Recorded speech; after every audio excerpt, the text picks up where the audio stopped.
சனாதனத்தின் சூரியன் ஒளி அவரோட பார்வையில் அப்படி தெரியுது. வள்ளலார் இந்த நாட்டிற்கு பொது உடைமை பொது அறிவை தந்தவர் மாத்திரமல்லாமல் இயற்கை மருத்துவத்தையும் தந்த ஒரு மாமனிதர் வள்ளலார். அவர் வாடிய பயிரை கண்ட போதெல்லாம் வாடியவர் வள்ளலார்.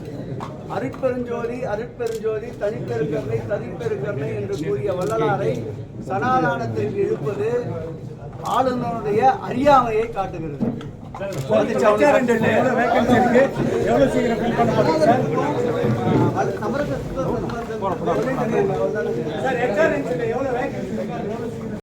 ஆட்சி பொறுப்பேற்ற பிறகு இதுவரையில் 68 பேர்களை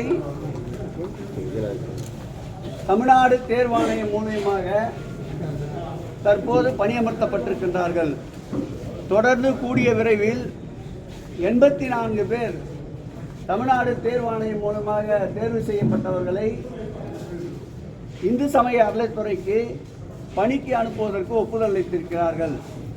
அதோடு மட்டுமில்லாமல் கிரேட் 1 EOவிலிருந்து ஏசி, உதவி ஆணையாளரிலிருந்து துணை ஆணையாளர், துணை ஆணையாளரிலிருந்து இணை ஆணையாளர் என்று இதுவரையில் 180 பேரை பதவி உயர்வு அளித்து 12 ஆண்டு காலமாக பதவி உயர்வு இல்லாமல் இருந்தவர்களை பதவி உயர்வு அளித்ததோடு இல்லாமல் அவர்களையே அழைத்து கவுன்சிலிங் முறையில் அவர்களுக்கு பணி நியமனமும் செய்யப்பட்டிருக்கின்ற ஒரு ஆட்சி, வெளிப்படைத்தன்மை உள்ள ஆட்சி, மாண்புமிகு தமிழக முதல்வர் தலைமையிலே அமைந்திருக்கின்ற ஆட்சி. கூடிய விரைவில் அனைத்து காலியாக இருக்கின்ற பணியிடங்களும் நிரப்புவதற்குண்டான வேகத்தோடு இந்து சமயங்களை பணியாற்றுகிறது. தற்போது கூட நேற்றைக்கு 84 பேர் பொறியாளர்களுக்கு இந்து சமய அறநிலைத்துறைக்கு தமிழ்நாடு அரசு பொதுப்பணியின் துறையின் சார்பில் பொறியாளர்களை நியமிப்பதற்கு ஒரு அரசாணை பிறப்பித்திருக்கின்றது. அந்த வகையில் கூடுதலாக காலியாக இருக்கின்ற அனைத்து பணியிடங்களையும் வெகு விரைவில் நிரப்பப்படும்.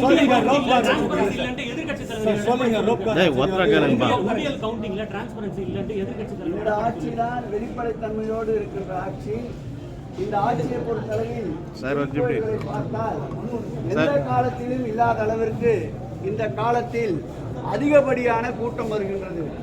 அதோடு இல்லாமல் கடந்த காலத்தில் இருந்ததை விட இந்த காலத்தில் தான் உண்டியல் எண்ணிக்கையில் அதிகமாக வசூலாகின்றது.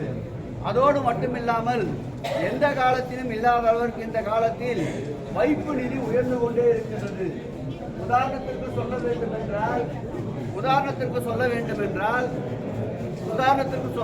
என்றால் நம்முடைய சமயபுரம் திருக்கோயில் கூட இந்த 2 ஆண்டுகளில் கிட்டத்தட்ட 102 கோடி ரூபாய் வைப்பு நிதி உயர்ந்திருக்கின்றது.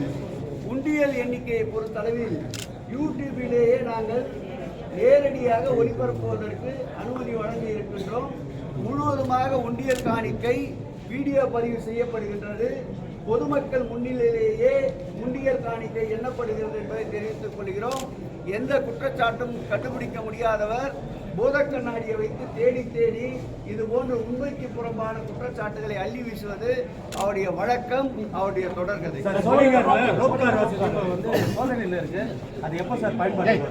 சோளிங்கர் ரோப்கார் வசதியை பொறுத்தளவில் அதற்கு கூடுதலாக அடிப்படை வசதிகள், கழிப்பிட வசதி, குடிநீர் வசதி, பாதை வசதி போன்றவை 11 கோடி ரூபாய் செலவிலே உபயதாரர் நிதியாக அந்த மாவட்டத்துடைய அமைச்சர் காந்தி அவர்கள் ஏற்பாட்டில் அந்த பணி நடந்து நிறைவு பெறுகின்ற சூழ்நிலை இருக்கின்றது.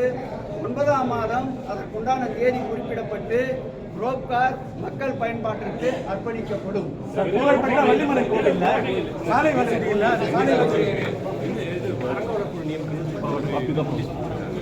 உச்ச நீதிமன்றமே தமிழ்நாடு சிறப்பாக கடந்த மாதம் உச்ச நீதிமன்றத்தில் நடந்த வழக்கில் உச்ச நீதிமன்றம் தமிழக அரசை பாராட்டியிருக்கின்றது. இந்த ஆட்சி ஏற்பட்ட பிறகு 1660 கோயில்களில் அறங்காவலர் நியமிக்கப்பட்டிருக்கிறார்கள். 38 மாவட்டங்களுக்கு மாவட்ட அறங்காவலர் குழு நியமிக்கப்பட்டிருக்கின்றது. வரலாற்றிலேயே இதுவரை இந்து சமய அறநிலைத்துறையில் 38 மாவட்டத்திற்கும் ஒட்டுமொத்தமாக அறங்காவலர் நியமிக்கப்பட்டது. இதுதான் முதல் தடவை. ஆகவே ஊடகங்கள் இதை பாராட்ட வேண்டும். மக்களுக்கு கொண்டு செல்ல வேண்டும். HRNC கண்ட்ரோலருக்கு தான் நாங்கள் நியமிக்க முடியும். HRNC கண்ட்ரோலர் நாங்கள் எப்படி நியமிக்க முடியும்? நியமிக்க முடியாது.